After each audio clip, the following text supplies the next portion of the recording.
మానేరు కానీ ఈడికెళ్ళి అన్నపూర్ణ సాగర్ కానీ రంగనాయక సాగర్ కానీ ఆడికెళ్ళి కొండపోచమ్మ కానీ మల్లన్న సాగర్ దాకా ఎట్లా పోయినాయి నీళ్ళు? అది కాళేశ్వరంలో భాగం కాదా? ముఖ్యమంత్రి గారు చూస్తే కూడా చాలా నవ్వొస్తూ ఉంటుంది. ఆయన కూడా సబ్జెక్ట్ పెద్ద లేదు.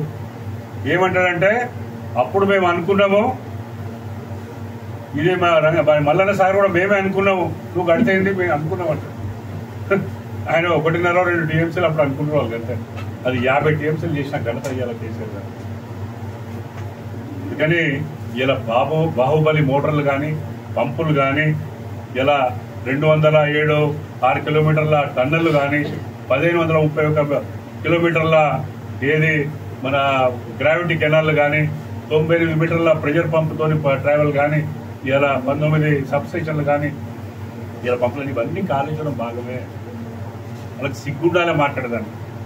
శ్రీపాద ఇల్లంపల్లికి వెళ్ళి మిడ్ మానేరుకి ఎట్లా వస్తుంది అని మీ ద్వారా వారికి ప్రశ్నిస్తున్నాను. శాసనసభ్యులే ప్రశ్నిస్తున్నా, వేరే వదిలేండిగా.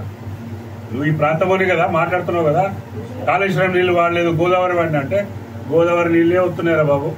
గోదావరిలో రానప్పుడు పరిస్థితి ఆడికెళ్ళి పంపించాలని ఆల్టర్నేటివ్ పెట్టుకున్నాం. ఎస్ పెట్టినాము, మా తెలివితో మేము చేసినాము, నీ తెలివితో గ్రావిటీ కాదన్నావు, ఓకే ఒప్పుకుంటా.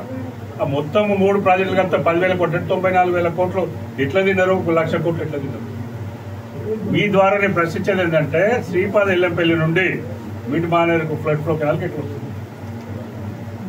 క్లీన్ అవుతుందా? గాలికి గ్రావిటీలు వస్తుందా? ఆడికెళ్ళి మరి వస్తే నంది మేడారం పంప్ హౌస్కి వస్తే గ్రావిటీ ద్వారా ఆడికెళ్ళి లిఫ్ట్ చేసి అప్పుడు వాళ్ళ దాన్ని కూడా నంది మేడారం చెరువు 0.5 టీఎంసీ ఉంటే 1.5 టీఎంసీ వేసి ఆడికెళ్ళి సర్చ్ పూల్కి వెళ్ళి పంపు చేస్తే అది మళ్ళీ గ్రావిటీతో పోయి లక్ష్మీ పంప్ హౌస్ పోతుంటే ఆడికెళ్ళి పంపు చేస్తే మళ్ళా ఫ్లడ్ ఫ్లో కెనాల్లో పడితే ఆడికెళ్ళి మిడ్ మానేరుకు వస్తుంది. మరి కాళేశ్వరం భాగం కాదా? ఈ 1,00,000 కోట్లలో భాగం కాదా? దీనికెళ్ళి ఫర్దర్గా అయినది ఇది భాగం కాదా? అందుకని ఇప్పటికైనా నేను నిన్ననే ప్రెస్ మీట్లో చెప్పిన వెంగళూరులో ఆ శ్రీనివాస్ గారు మీకు చెప్తే అర్థమవుతో లేదో కానీ అర్థమవుతుందని నేను అనుకుంటాను. ఎందుకంటే వారు 24-25 సంవత్సరం బడ్జెట్లో 50 కోట్లు దేవస్థానం అభివృద్ధికి పెట్టిన బడ్జెట్లో అన్నారు.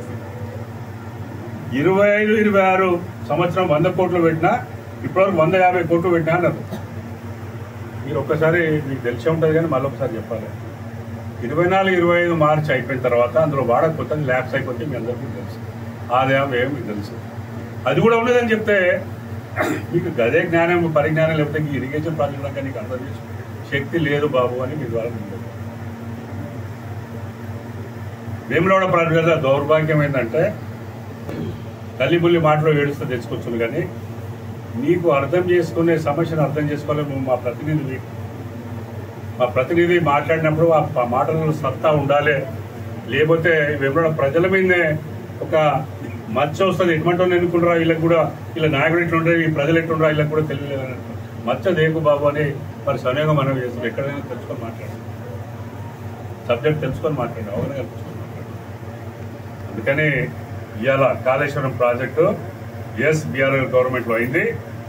మేము ఇవాళ నిన్న ముఖ్యమంత్రి గారు చేసిన 7,630 కోట్లతో చేసిన drinking water Godavari phase 2 phase 3 ఏదైతే హైదరాబాద్ తీసుకుపోయి 17.5 టీఎంసీల డ్రింకింగ్ వాటర్ హైదరాబాద్ 2.5 టీఎంసీలో మూసి ప్రక్షాళనకు తీసుకుపోయి అంటే మొత్తం కలిపి 20 టీఎంసీల మరి నీళ్ళని తీసుకుపోయి కాళేశ్వరం బీఆర్ఎస్ గవర్నమెంట్ చేసినందుకే ఇలా మీరు తీసుకుపోయి అక్కడ దహన్ తీర్చుడు కానీ పూర్వ పక్షాలు చేసే మీకు అవకాశం ఇచ్చింది ఇలా బీఆర్ఎస్ గవర్నమెంట్ గౌరవ కేసీఆర్ గారు వారు ఎగ్జిక్యూట్ చేసిన ఈ కాళేశ్వరం ప్రాజెక్ట్ ద్వారానే అని మీకు ఒకసారి తెలియజేస్తూ, ఎవరైనా అజ్ఞానిగా మాట్లాడితే కాళేశ్వరం అంటే 3 ప్రాజెక్టులు కాదు, మేడిగడ్డ, అన్నారం లేదంటే సుందిల్ల కాదు, ఇక్కడికి వెళ్ళి మల్లన్న సాగర్ దాకా కానీ ఇంకా ఫర్దర్గా ఏడిపోయినా అది ఇవాళ కాళేశ్వరం ప్రాజెక్టుల భాగమే అని మీ ద్వారా మళ్ళీ ఒకసారి స్పష్టంగా చెప్తుంది. మీరు అడగలేదు.